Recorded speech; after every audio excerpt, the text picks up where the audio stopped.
আমার মৃত্যু কিংবা আপনার মৃত্যু, কারো মৃত্যুতেই, নেককার মৃত্যু কিংবা নাফরমান মৃত্যু, কারো মৃত্যুতেই সূর্য চন্দ্রের গতি থামে না। রাসূলুল্লাহ সাল্লাল্লাহু আলাইহি সাল্লাম বলছেন, হাদিসের মধ্যে আছে, নবীজির একজন সন্তান হযরত ইব্রাহিম রাদিয়াল্লাহু তাআলা আনহু, নবীজির সন্তান ইন্তেকাল করছিলেন। তো সেদিন চন্দ্রগ্রহণ লাগছে, চন্দ্রগ্রহণ হয়েছিল। তো সাহাবারা কেউ কেউ মন্তব্য বা কেউ কেউ বলছে নিশ্চয় নবীজির সন্তানের বিরহে চন্দ্রগ্রহণ লাগছে। তখন আল্লাহর নবী সাল্লাল্লাহু আলাইহি ওয়াসাল্লাম তৎক্ষণাৎ সাহাবায়ে কেরামকে মসজিদের মধ্যে জমা করে, দেখেন অনেক ছেলে এখনো মোবাইল ধরে রাখছে, দেখেন, আহা, যাও বাবা বাইরে হয়ে যাও, বাইরে হয়ে যাও, আব্বা ঘুরে দাঁড়াইছো কেন, বাইরে হয়ে যাও, একবারে বের হয়ে গেলেই হলো, অসুবিধা কি?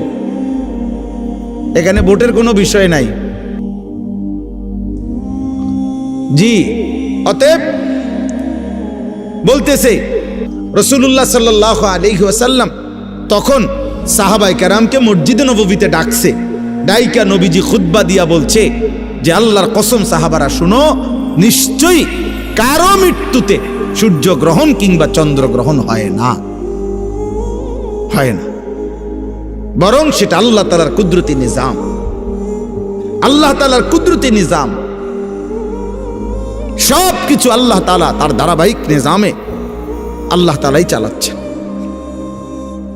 এজন্য আজকে আমার প্রথম কথা এটা যে কবরবাসীদের মাগফিরাত কামনায় মাহফিল, ধরে নেন কবরবাসীদের কথা মনে পড়েন, ওনাদেরও অনেক স্বপ্ন আকাঙ্ক্ষা পরিকল্পনা ছিল, ব্যস্ততম এই দুনিয়ায় ওনারাও